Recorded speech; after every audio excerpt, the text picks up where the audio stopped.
So this weekend in Tokyo, Japan, there was a couple of fights that I definitely wanted to preview and let you guys know about. And of course, I'll do a review in the aftermath of them.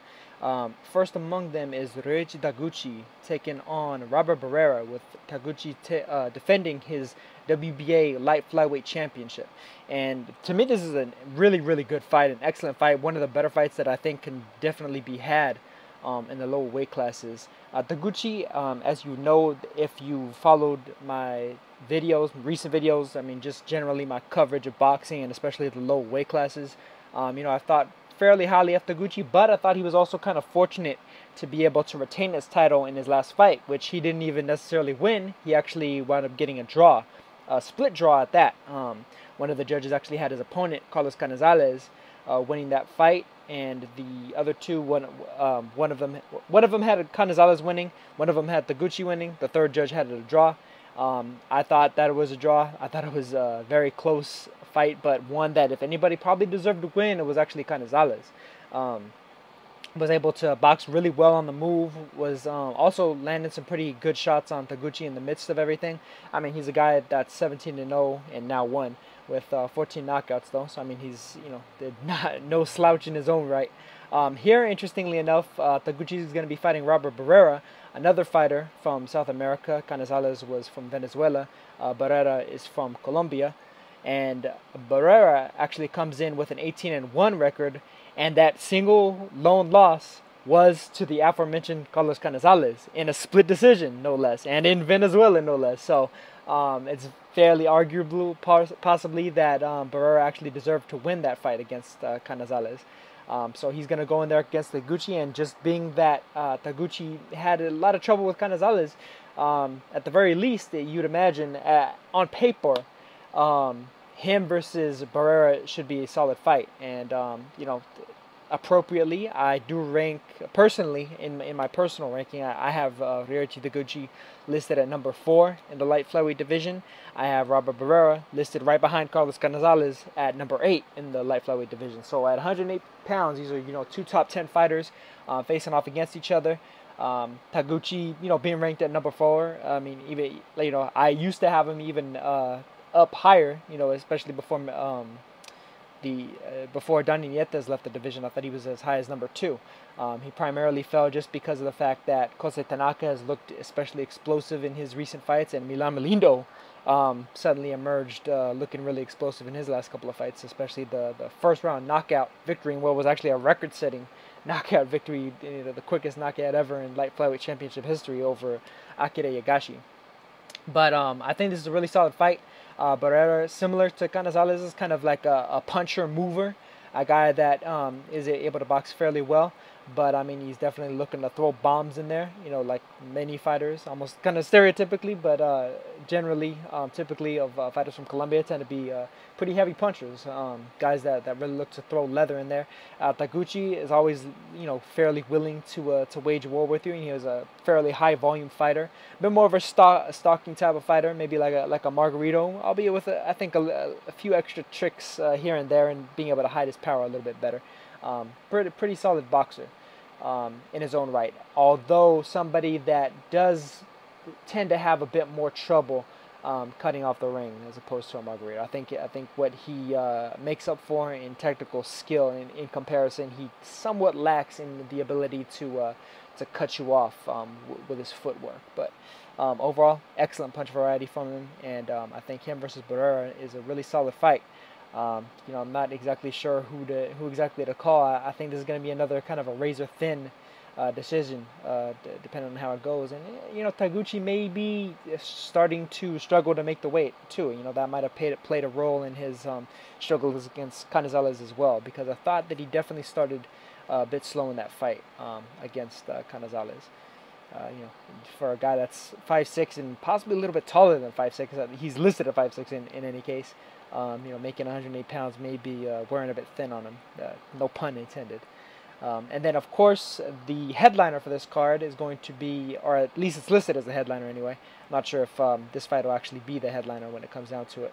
But Jose Argumedo, traveling over to Japan to defend his own IBF World Championship he's Argumedo's fighter from Mexico, actually managed by Saul Canelo Alvarez's managers, the Reynosos, Eddie and Chepo.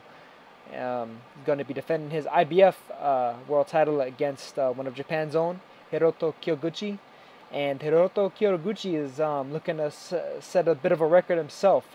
He actually only turned pro in April of last year, April of 2016. And he ascended the ranks fairly quickly, won the OBPF title back in February of this year, and also made a defense of that title. And the only fight that's gone the distance for him so far. He's 7-0 with 6 knockouts.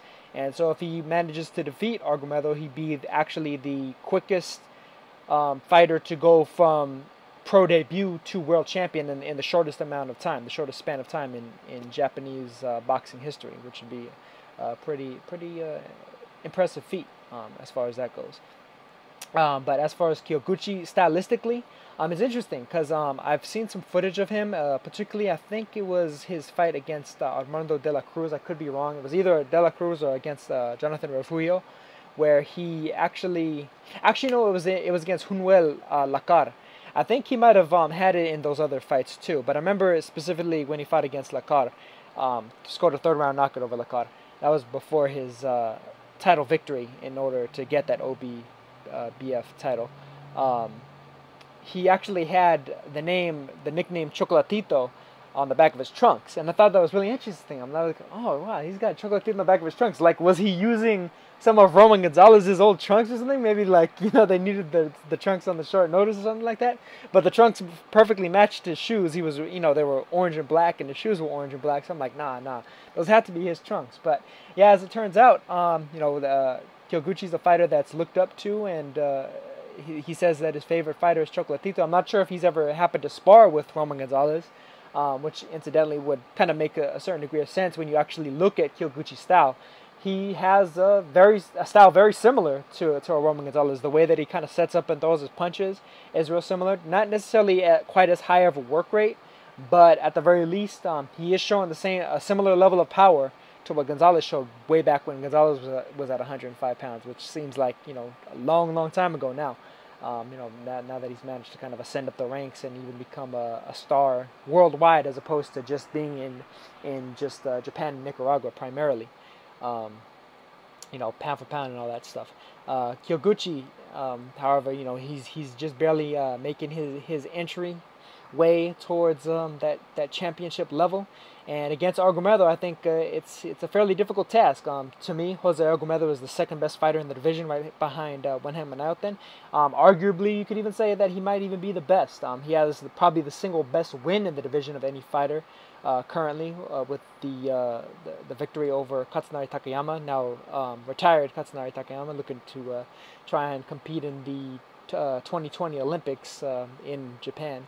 Incidentally, trying to represent the home country and everything. But he has a technical decision win over Takayama, a big win for Argumedo, and this is a fairly interesting fight, and one that I think stylistically Kyoguchi matches up pretty well against Argumedo. Argumedo is a little bit of a wild, kind of a slugging type of fighter. He kind of comes from the Mayorga or Maidana school of boxing, where it's like, he's a little bit tricky. He has some tricks up his sleeves here and there, but generally speaking, he's looking to just ambush you from the outside coming in and just swarm you with punches at all angles, at varying degrees. And I think that Kyoguchi, with a bit more of that kind of sharp shooting up the middle type of style, like a Chocolatito, a guy that he looks like trying to throw those short little uppercuts and everything. He may be able to kind of clip Argumedo with the shorter refracting punches, the punches with the sharper angle on them, basically. Kyoguchi has shown a high level of power. 6 knockouts and 7 wins. Although, that could be due to the lower level of opposition. This is definitely a big step up for him. Whereas Argumedo has fought championship level opposition in the past. Kyoguchi, this is going to be his first time